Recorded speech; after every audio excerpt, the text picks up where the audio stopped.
Señor, te doy gracias, Señor, por la vida de David, Señor. Te doy gracias por su entrega, porque por su disponibilidad, Señor, por su dependencia, Señor, de traer tu palabra, Señor, a nuestros corazones. Te pido, Señor, que podamos estar, Señor, con nuestros corazones abiertos, con nuestros oídos, Señor, espirituales, abiertos, Señor, para oír y entender, Señor, lo que tú tienes a decir en esta mañana, Padre.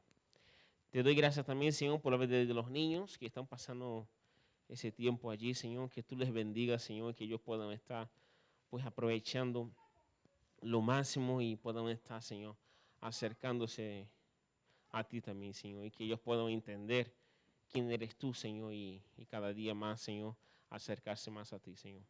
Te doy gracias por todo. En nombre de Cristo Jesús. Amén. Amén. Pues buenos días, otro domingo. Y pues mira, hoy me gustaría que pudiéramos reflexionar juntos sobre un pasaje, una historia, una anécdota que le ocurrió al Señor Jesús y a otras personas. Y para poneros un poco en contexto, antes de leer la historia en la Biblia, que la vamos a leer, pues voy a poner en contexto. Y en aquella época, en la época de Jesús, si nos trasladamos a aquel tiempo, ayer mismo Jesús fue con los discípulos a las tierras de Gadara y allí al lado de un sepulcro liberó a una persona que tenía un problema muy grave. Y hoy, ya es hoy, él vuelve con sus discípulos en una barca a través del mar de Galilea y dice la Biblia que llega a una ciudad llamada Capernaum. Y para este entonces, sabéis que Jesús los 3 últimos años de su vida los dedicó al ministerio, a extender el Evangelio, su palabra, y ya llevaba unos meses de haber iniciado este ministerio, de tal manera que mucha gente ya lo conocía, su fama se había extendido ya por muchos sitios. Y la Biblia dice que cuando él llega a la ciudad de Capernaum había en la playa una gran multitud esperándolo, curiosos que querían ver, oír y tocar a ese nazareno del que todo el mundo habla. ¿Y sabéis qué? Dentro de esa multitud que estaba esperando en la playa, había 2 personas, un hombre y una mujer que tenían vidas paralelas. Probablemente ellos no se conocían, casi seguro, pero Jesús sí los conocía a los 2. Y estas 2 personas se vinieron a encontrar, de vidas paralelas, vinieron a encontrarse en un mismo punto, que era la persona de Jesús, lo cual cambió absolutamente sus vidas. Y mirad, vamos a leer el pasaje. De este pasaje habló hace 2 semanas Emerson en su predicación, y ahora lo vais a ver. Y vamos a leerlo directamente. Si queréis acompañarme a Marcos capítulo 5, los versículos del 23, los voy a leer seguidos y después los vamos a comentar. Dice así: pasando otra vez Jesús en una barca a la otra orilla, se reunió alrededor de él una gran multitud y él estaba junto al mar. Y vino uno de los principales de la sinagoga llamado Jairo, y luego que le vio se postró a sus pies y le rogaba mucho diciendo: mi hija está agonizando, ven, pon las manos sobre ella para que sea salva y vivirá. Fue pues con él y le seguía una gran multitud y le apretaban. Pero una mujer que desde hacía 12 años padecía flujo de sangre y había sufrido mucho de muchos médicos y gastado todo lo que tenía y nada había aprovechado, antes le iba peor, cuando oyó hablar de Jesús, vino por detrás entre la multitud y tocó su manto, porque decía: si tocaré tan solamente su manto seré salva. Y enseguida la fuente de su sangre se secó y sintió en el cuerpo que estaba sana de aquel azote. Luego Jesús, conociendo en sí mismo el poder que había salido de él, volviéndose a la multitud dijo: ¿quién ha tocado mis vestidos? Sus discípulos le dijeron: ¿ves que todo el mundo te aprieta y dices quién te ha tocado? Pero él miraba alrededor para ver quién había hecho esto. Entonces la mujer, temiendo y temblando, sabiendo lo que en ella había sido hecho, vino y se postró delante de él y le dijo toda la verdad. Y él le dijo: hija, tu fe te ha hecho salva, ve en paz y queda sana de tu azote. Mientras él aún hablaba, vinieron de la casa del principal de la sinagoga diciendo: Jairo, tu hija se ha muerto, ¿para qué molestas más al maestro? Pero Jesús, luego que oyó lo que se le decía, dijo al principal de la sinagoga: Jairo, no temas, cree solamente. Y no permitió que le siguiese nadie sino Pedro, Jacobo y Juan, hermano de Jacobo, y vino a la casa del principal de la sinagoga, y vio el alboroto y los que lloraban y lamentaban mucho, y entrando le dijo: ¿por qué alborotáis y lloráis? La niña no está muerta, solo duerme. y se burlaban de él. Mas él, echando fuera a todos, tomó al padre y a la madre de la niña y a los que estaban con él, y entró donde estaba la niña. Y tomando de la mano a la niña le dijo, Talita cumi, que traducido es, niña, a ti te digo, levántate. Y luego la niña se levantó y andaba, pues tenía 12 años, y se espantaron grandemente. Pero él les mandó mucho que nadie lo supiese, y dijo que le diesen de comer. Mira, como hemos dicho, Jesús llega a la playa de Capernaum, y allí hay ya tanta gente que no permiten al Señor Jesús ni siquiera moverse por las calles de la ciudad, le aprietan, le paran. Y muchos de los que estaban en la multitud eran curiosos, que habían oído que donde Jesús estaba, allí sucedían cosas, así que allí habían ido a ver lo que pasaba. Pero muchos de estos se sorprendieron, porque en la multitud había una persona que llamaba mucho la atención. Probablemente si yo o alguno de vosotros hubiésemos estado allí en la playa, hubiésemos pasado desapercibidos. Pero había una persona que no lo hacía. ¿Sabéis quién era? Era Jairo. Jairo, dice la Biblia, que era el principal de la sinagoga de Capernaum. En Capernaum había una sinagoga donde los judíos pues, se reunían, como hoy nosotros aquí, a estudiar la palabra, a hablar unos con otros, a estar con el Señor. Y el principal de la sinagoga era Jairo. Él era el que abría, el que cerraba, el que ordenaba todo, decidía quién leía la palabra o quién no la leía. Así que todo el mundo en la multitud conocía a Jairo. Y se sorprendieron de verle allí, pero no solo porque Jairo era un hombre poderoso. Jairo también pertenecía a un grupo conocido hoy como los religiosos de aquella época. Los escribas, fariseos, si habéis oído hablar de ellos, si habéis leído los evangelios, eran personas que a estas alturas tenían mucha envidia de Jesús, de la fama que Jesús iba adquiriendo, y le odiaban. Y donde él iba, ellos iban allí como moscardones, siguiéndolo, haciéndole preguntas trampas, molestando, incluso queriendo matarle. Pues Jairo pertenecía a ese grupo de religiosos. Así que la multitud se sorprende de ver a Jairo allí. Pero no solo se sorprenden porque está allí, sino se sorprenden mucho más por lo que Jairo hace. Porque ¿sabéis lo que Jairo hizo? La Biblia dice que Jairo llegó donde Jesús, ya la multitud están diciendo, mira quién es. Y Jairo, la Biblia dice que se postró. Cuando llegó donde Jesús, se postró. Ni siquiera se puso de rodillas. Postrarse es, pegó su frente al suelo, en un gesto con el que le estaba diciendo al Señor, Señor, yo soy pequeño y tú eres grande. Necesito tu ayuda. Jairo, ¿sabéis por qué hizo esto? Porque su hija pequeña, de 12 años, se estaba muriendo. Y no le importó el que dirán. No le importó que la gente cuchicheara, no le importó el enfado de los religiosos, porque ¿qué haces tú buscando a Jesús? ¿Qué haces tú arrodillándote ante el Nazareno? Le dirían luego sus amigos los religiosos. Hay una escena muy parecida en la Biblia, no sé si la recordáis, que es cuando Nicodemo, otro influyente de aquella época, fue al Señor Jesús y lo buscó de noche, porque le daba vergüenza. Esa presión que estos hipócritas religiosos ponían en esa sociedad hacía que muchos buscaran al Señor o no lo buscaran, porque les diera vergüenza. Pero Jairo no, Jairo fue a plena luz del día, en medio de la multitud, no le importó, porque su hija, su pequeña, se estaba muriendo. Y no le importaron las consecuencias. Además, Jairo conocía a Jesús. Si leía atentamente los evangelios, nos daremos cuenta que más o menos el 70 o el 80% de todo el ministerio del Señor Jesús lo hizo precisamente en la ciudad de Capernaum. Así que Jairo conocía muy bien quién era este Jesús. Él lo había visto en la sinagoga cómo hablaba, había visto cómo le daba vista a un ciego, cómo levantaba a un paralítico. Eso lo había visto Jairo con sus ojos. Y aunque en algunos momentos lo había criticado, probablemente, no lo sabemos, con sus amigos religiosos, ahora dijo, yo tengo un problema y me voy a ver a ese que yo sé lo que hace. Y se arrodilló ante él. Y mirad, a veces los hombres somos orgullosos y no queremos arrodillarnos o ir a Jesús por el que dirán, porque esta sociedad, al igual que aquella otra, nos pone muchísimas pegas para tú hablas de Dios y ¿cómo vas a hablar de Dios aquí? ¿Qué me estás contando, verdad? Y muchas veces nos avergonzamos, a veces, ¿verdad? Pero como ha dicho Emerson hoy en su introducción, bueno, no sé si ha dicho algo parecido, puede ser que a veces Dios permita situaciones en tu vida o en mi vida que nos hagan como Jairo, derrumbarnos ante Dios, porque no nos quede otra.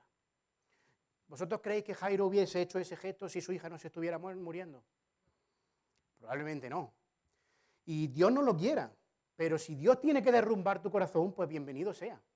Porque si Dios quiere tratar contigo y tú no le estás haciendo caso, Dios no actúa así, Dios no es vengativo ni en nada. Pero es posible que Él, en su soberanía, permita alguna situación que te arrincone, que haga que... Es más, no sé si lo habéis pensado, pero ¿no creéis que esta pandemia que nos está tocando vivir a todos no es Dios derrumbando corazones en todo el mundo? No es Dios diciéndole a nosotros, a la humanidad, sois insignificantes, necesitáis de mí.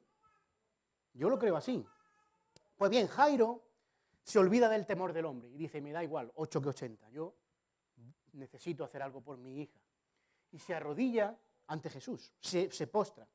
Y Jesús le da la mano. En ese momento Jesús le dice, Jairo, tranquilo, voy a ir contigo a tu casa. Y en ese momento yo creo que Jairo siente una gran felicidad. Su hija se está muriendo, sí, pero el Salvador le ha dicho que va a ir con él a su casa. El médico le acaba de decir, yo voy a ir a visitar a tu hija. Eso sí, Jairo tiene mucha prisa. Así que empieza a decir, por favor, multitud, tenéis todos los días para verlo, dejarnos pasar porque mi hija se está muriendo. Tengo mucha prisa. Pero de repente algo sucede. Dice la Biblia que el Señor Jesús se para porque dice que alguien le ha tocado. Y Jairo dirá, nos están apretando, te está tocando todo el mundo.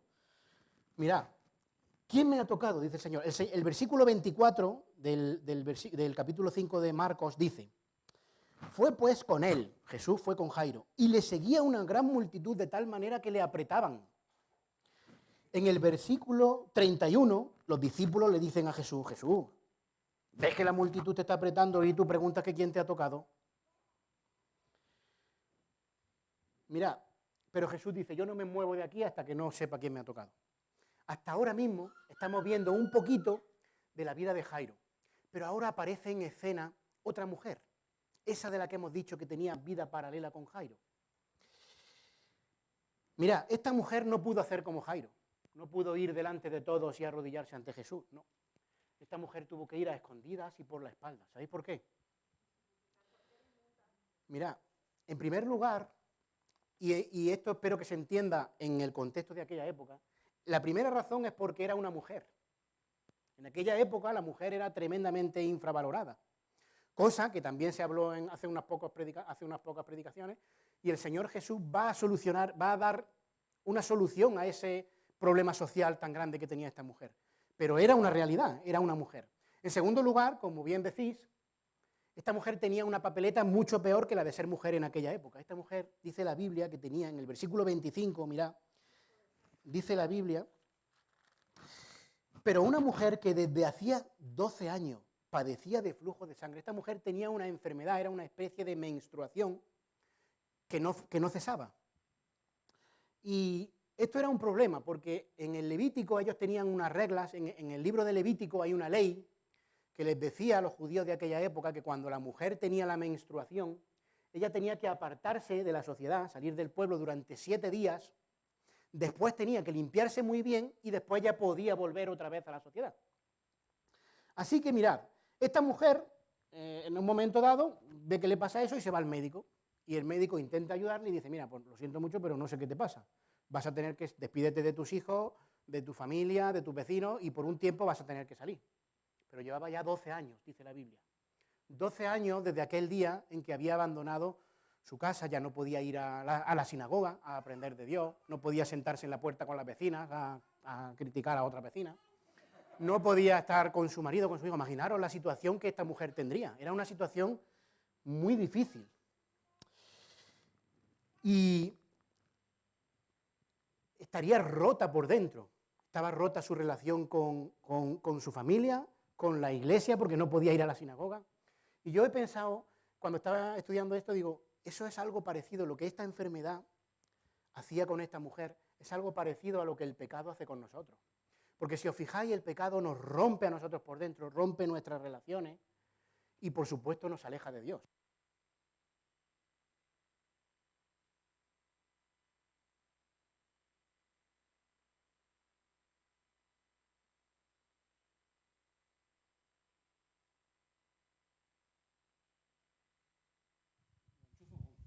Está enchufado.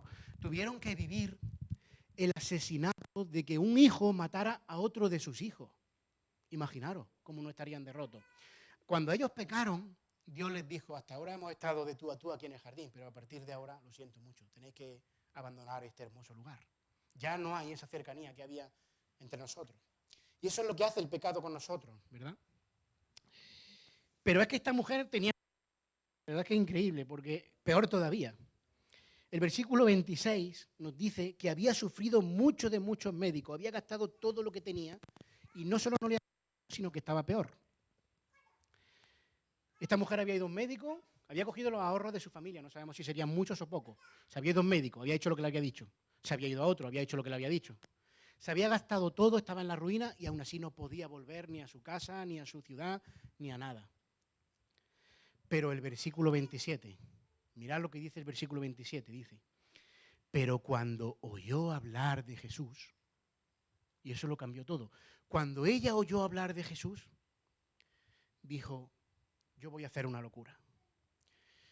Lo siento mucho, ya lo he probado todo, no me queda nada. Voy a hacer una auténtica locura. ¿Y sabéis lo que hizo esta mujer? Esta mujer se camufló, se disfrazó de alguna manera para que no la viera nadie y fue por detrás y dijo, yo tengo como sea que tocar a Jesús. Cuando ella oyó que el nazareno estaba en su barrio, dijo, esta oportunidad yo no me la pierdo. Y hay algunos comentaristas que dicen que esta mujer, si los religiosos, esos hipócritas de aquella época lo hubieran visto, incluso podrían haberla apedreado. Así que esta mujer se jugó la vida, literalmente, por tocar a Jesús. Y es curioso porque a veces a nosotros también nos puede traer consecuencias ser amigos de Jesús, ¿verdad? Con nuestra familia, en nuestro trabajo. Pues a esta mujer le pudo costar mucho. Pero hay una cosa que tenemos que aprender de esta mujer. Tuvo una actitud muy valiente, muy arriesgada. Ella rompió el protocolo, ella no se quedó cómoda donde estaba. Nos decían en la semana pasada que debemos salir de nuestra zona de... Esta mujer podría haber dicho, es que la ley lo prohíbe, yo ¿para qué me quedo aquí mejor? Ya intentaré buscar otra cosa. Y probablemente Jesús hubiese seguido su camino.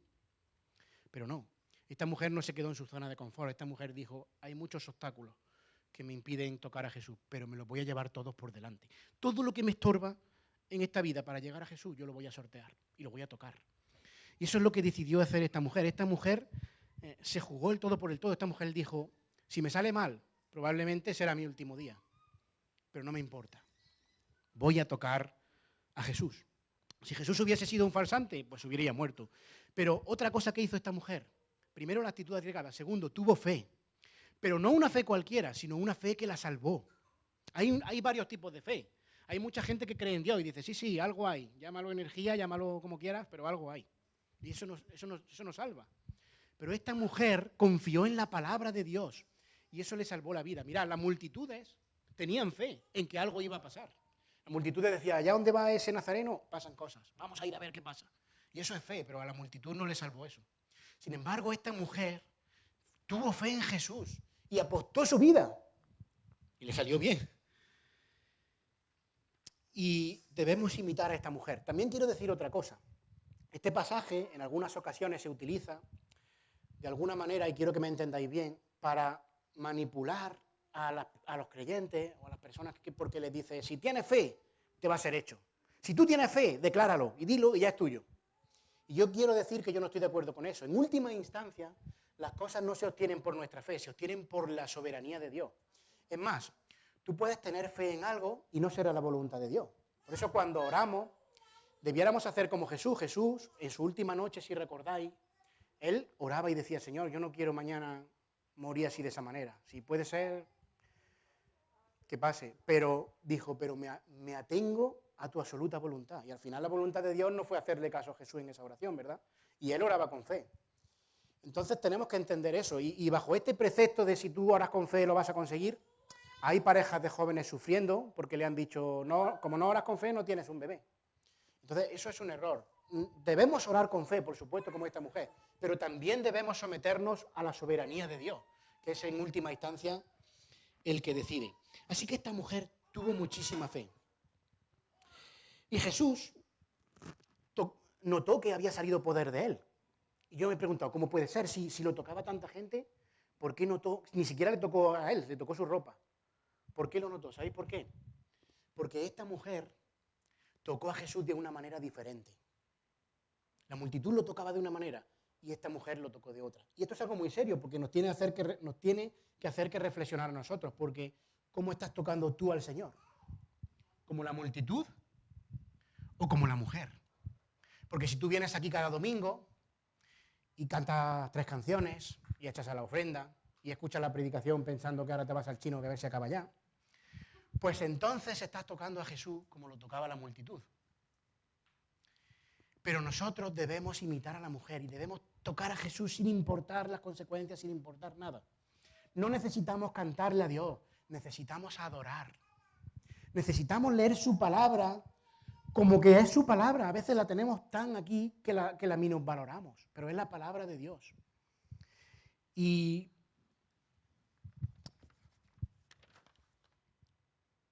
debemos imitar, como digo, eso. Pero Jesús había hecho una pregunta. Siguiendo con la historia, Jesús había dicho, ¿quién me ha tocado?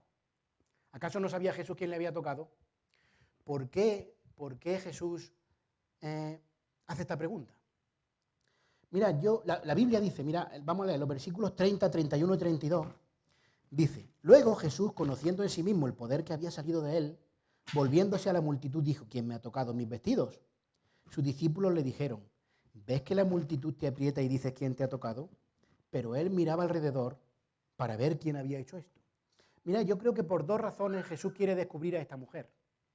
En primer lugar, quiere descubrir a esta mujer porque allí hay mucha gente congregada y Jesús quiere que se cuente un testimonio que glorifique a Dios. Pero en segundo lugar, y muy importante, el Señor quiere que todo el mundo vea que esa mujer que lleva 12 años fuera de la sociedad, con gravemente herida físicamente y socialmente, quiere que sepa que a partir de hoy, quiere que todo el mundo, incluidos esos religiosos hipócritas, sepan que esta mujer a partir de hoy está sana, médica y socialmente. Quieren que nadie cuando el domingo que viene vaya a la sinagoga le diga, tú no puedes. No, ya sí puedo, porque Jesús me ha sanado. Eso quiere el Señor, quiere restituir todo lo que esa enfermedad le ha quitado. Así que esta mujer se va a casa sana y salva. Yo no sé si de aquí vendrá el dicho ese de estoy sano y salvo, puede ser. Pero esta mujer se llevó el 2 por 1. En el versículo 34 el Señor le dijo, hija, tu fe te ha hecho salva. Ve en paz y queda sana de tu azote. Así que imaginaros cómo vuelve esta mujer a su casa. ¿Cómo vuelve? ¿Cómo lo recibe su marido y sus hijos? Imaginaros. Después de 12 años separados y sufriendo indeciblemente. Muy feliz. En la multitud también estaba todo el mundo feliz, claro, porque habían ido a ver espectáculos y se habían llevado el premio gordo. Jesús había actuado. ¿Todo el mundo estaba contento? Bueno, todo el mundo menos uno. Había uno en la multitud que no estaba tan contento. Era Jairo, claro. Jairo lo estaría pensando, hombre, llevas 12 años esperando, podías haber venido mañana. Porque mi hija, claro, esto es muy serio, porque mi hija se está muriendo. Mirad, yo no sé si lo habéis pensado, yo no sé cuánto tiempo Jesús estuvo allí parado, si fueron 15, 20 o 25 minutos. Pero ese tiempo para Jairo era oro. Porque su hija se estaba muriendo. Su hija se estaba muriendo. Así que Jairo estaba desesperado porque Jesús volviera a retomar el camino hacia su casa. Y cuando Jesús le dice por fin, venga Jairo, continuemos el camino. Entonces la Biblia dice que sucede una cosa. Mirad lo que sucede en el versículo 35. Dice, mientras él aún hablaba, vinieron de la casa del principal de la sinagoga y le dijeron, Jairo, tu hija se ha muerto, no molestes más al maestro. Imaginaros, yo creo que Jairo escuchó las palabras más terribles que un papá puede oír. Tu hijo se ha muerto, yo lo pienso eso y me da vértigo. Y todos hemos vivido alguna vez la muerte de algún familiar cercano, ¿verdad? Todos. Y mucha gente dice, no sin razón, a lo mejor, que hay que vivir la muerte con naturalidad. Y puede ser cierto. Pero yo creo que la muerte no es tan natural. La muerte no estaba en los planes originales de Dios. La muerte es una intrusa y es una extraña que cuando viene nos desgarra el alma. Y yo he pensado, ¿qué pensó Jairo en este momento? Imaginaros. Jairo, claro, Jairo podía haber pensado, me la has entretenido, y mi hija. O a Jesús también lo pudo haber culpado. Él podía haber dicho, yo que soy un líder religioso, he venido aquí, me he postrado ante ti, te he pedido ayuda, me dices que sí, y ahora mi hija se muere. Yo no quiero saber nunca más nada de ti, olvídame, ya no quiero saber nada de Dios nunca. Y podía haber seguido su camino, irse con los religiosos. Jairo podía haber hecho eso. Jairo podía haberle dicho, ha llegado tarde, Jesús. Ha llegado tarde. Hay una escena parecida en la Biblia a esta, no sé si la recordáis, cuando las hermanas de Lázaro mandan a un sirviente a buscar a Jesús y le dicen, cuando el sirviente encuentra a Jesús, le dice, Jesús, ese que tú amas tanto está a punto de morir, vamos corriendo. Y la Biblia dice literalmente que Jesús, en vez de ir corriendo, se quedó 2 días más en el sitio donde estaba. Y Lázaro murió. Y cuando Jesús se presenta delante de las hermanas le acusan con el dedo y le dicen, si tú hubieses estado aquí, mi hermano no habría muerto. Y tal vez es posible que Jairo esté pensando algo así.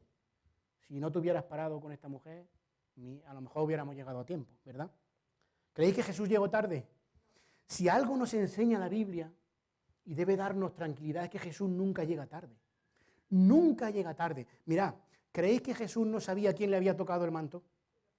Jesús sabía quién le había tocado. Jesús sabía los 12 años de sufrimiento que llevaba esa mujer, su marido, sus hijos. Él lo sabía. Jesús sabía perfectamente que mientras que él está allí gastando 20 minutos curando a esta mujer, Jesús sabe lo que está pensando Jairo. Jesús sabe que mientras que él está detenido, a 4, 6, 8 manzanas, hay una niña a la que él quiere mucho que se está muriendo. Jesús lo sabe. Y no solo sabe eso, Jesús sabe cuáles son tus circunstancias. Jesús sabe cómo está tu salud, Jesús sabe cómo está tu matrimonio, cómo están tus finanzas, sabe cuánto dinero tienes en el banco para acabar junio. Jesús lo sabe todo. Y eso a nosotros como creyentes debiera darnos paz, porque Él lo sabe y no llega tarde. A veces permite que tu Lázaro se muera o que la hija de Jairo se muera, ¿verdad? Pero Él no llega tarde, Él lo sabe todo. Mirad, pero claro, esto es muy bonito decirlo aquí, pero si tú eres Jairo, imaginaros Jairo, este hombre está a punto de morirse en vida porque su hija se acaba de morir. Pero en ese momento, cuando Jairo ya está a punto de morirse, Jesús se le acerca y le dice unas palabras que a mí me emocionan. Mirad lo que le dice. Jesús se acerca en el versículo 36 y le dice, Jairo, no temas, cree solamente. Imaginaros, Jairo, no temas, cree solamente. Y aquí es muy importante, de aquí sale el título que le he puesto yo antes a esta predicación, que se llama El camino de la fe. Y yo he pensado, desde donde estaban en este momento hasta llegar a su casa de Jairo, yo no sé cuánto habría, si habría 10 minutos, 15 minutos, 3 calles, 10 calles, no lo sé. Pero ¿cómo hace Jairo ese camino? ¿Cómo da un paso más Jairo? ¿Cómo se levanta el lunes y empieza otra semana? ¿Cómo le doy yo un paso más a la vida si no me quedan ni fuerzas, ni ganas, ni nada? ¿Cómo? Pues la única forma es porque Jesús te está diciendo, mi amigo Jairo, no temas, cree solamente. Y esto es muy importante porque aquí Jairo nos da una tremenda lección de cómo debiéramos andar nosotros que nos llamamos cristianos. Porque aquí hay muchos caminos para ir a su casa. Jairo podía haber ido solo o con sus amigos. Pero sabéis que decidió darle la mano a Jesús y andar el camino de la fe. El más difícil, porque su hija ha muerto. Pero él decide creer en su palabra. En esta palabra, Jairo creyó a Jesús que le decía, no temas, cree solamente. Nosotros podemos creer también en su palabra, que nos dice, mirad, Jesús, en algunos pasajes de la Biblia, hay muchos pasajes que nos alientan de esta manera. Por ejemplo, yo tengo aquí algunos apuntados. En Mateo 28, 20, Jesús nos dice, yo estoy con vosotros todos los días, hasta el fin del mundo. Ahora nosotros depende si lo creemos o si creemos lo que nos dice la tele. Jesús en Mateo 11, 28 nos dijo, venid a mí, todos los que estéis cansados y cargados, venid a mí, que yo os voy a hacer descansar. De nosotros depende confiar aquí o confiar en otro lado, ¿verdad? El Salmo 121, 2 dice, ¿de dónde vendrá mi socorro? mi socorro viene del Señor. Y así hay, vaya, infinidad de textos. Nosotros depende ahora si confiamos como Jairo confió o si somos más listos y pensamos otra cosa y vamos por nuestro camino, ¿verdad? La Biblia nos dice que cuando todo está oscuro, cuando nuestro camino está oscuro, la palabra de Dios es una lámpara, que no nos salgamos de ese camino. Jairo, pues imaginaros cómo estaría, pero decidió hacer el camino de la fe y ir con Jesús hasta su casa. Así que, con mucho dolor, Jairo comienza a andar hasta su casa.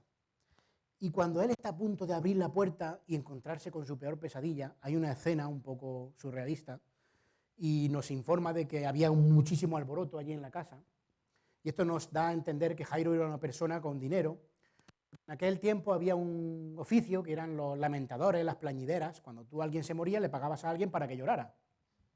No me quiero entretener mucho en esto, pero Jesús les dice, ¿por qué lloráis? La niña no está muerta, solo duerme.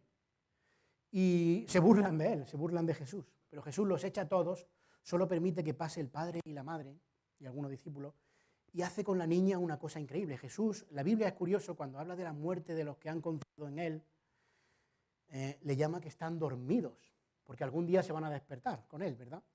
Y hace algo curioso con esta niña. Se acerca, le toma de la mano y le dice, estas palabras famosas en arameo, le dice, Talita Kumi.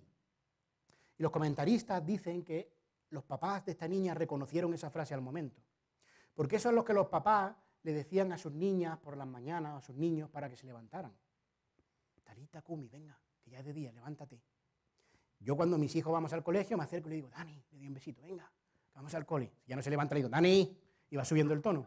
Pero al principio se lo digo así como Jesús. Pues Jesús trata a esta niña como un padre amoroso. Y le dice, Talita Kumi. Y los padres debieron haberse emocionado. Y debe emocionarnos a nosotros, porque eso es lo que escucharemos o lo que escuchan nuestros familiares queridos que ya han partido. Ellos escucharán la voz de Jesús un día diciendo, Talita Kumi, empiezan nuestras vacaciones, levántate. Imaginaros, cuánto no aliento debe de darnos eso, ¿verdad? Y para terminar esta predicación me gustaría terminar haciendo un paralelismo, como he dicho antes, que eran vidas paralelas. No sé si os habéis dado cuenta de algunos detalles que tenían la vida de Jairo y la vida de esta mujer. ¿Cuántos años llevaba la mujer enferma? Llevaba 12 años. Y Jairo, la niña, tenía también 12 años. ¿Creéis que esto es una casualidad? No es una casualidad, porque si nos remontamos 12 años atrás, hace 12 años, antes de esta historia, en la casa de la mujer había una noticia terrible. Esta mujer llegaba a su casa diciendo, lo siento familia, me tengo que ir, no sé hasta cuándo. Y todos lloraban. Sin embargo, en la casa de al lado, estaban celebrando que nacía su hija. 12 años después, justo en esta historia, la mujer vuelve a su casa con una infelicidad tremenda. Y sin embargo, en la casa de Jairo hay un gran alboroto y todo el mundo llora.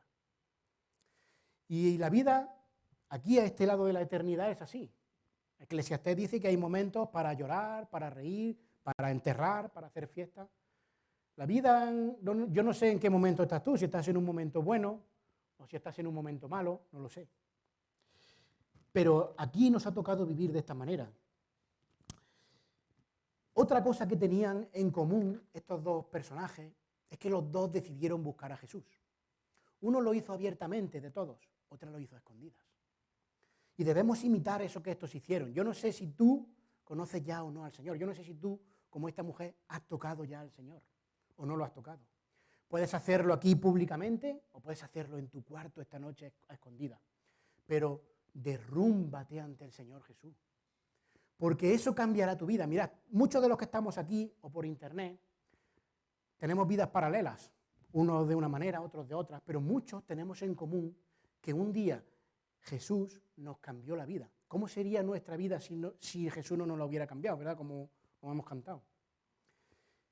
Y si tú no has tocado al Señor como esta mujer, si tú no te has derrumbado ante Jesús como Jairo, pues aquí la Biblia te da dos ejemplos grandes de cómo debemos hacer. Y a los que ya lo conocemos, cómo debemos andar ese camino de la fe. Así que, en primer lugar, derrumbémonos ante Dios, todos. En segundo lugar, imitemos a esta mujer, su fe y su actitud valiente. En tercer lugar, decidamos, cuando todo esté oscuro, andar el camino de la fe. Y en último lugar, lo más importante, Busca tocar a Jesús, pero no para que te sane. Porque lo más importante no es que te sane. Lo más importante es que Jesús te salve. Así que búscalo y tócalo para que te salve. Así que con esto vamos a terminar y vamos a orar. Pues Señor, queremos darte muchísimas gracias por tu increíble palabra, Señor, que tantas cosas nos enseña, tantas veces nos regaña y a veces, tantas veces despreciamos, Señor. Ayúdanos, pedimos perdón, ayúdanos a andar ese camino difícil, Señor, cuando no tenemos ganas. Ayúdanos a tener esa fe que tuvieron Jairo y esta mujer, Señor. Oramos en el nombre de Jesús. Amén.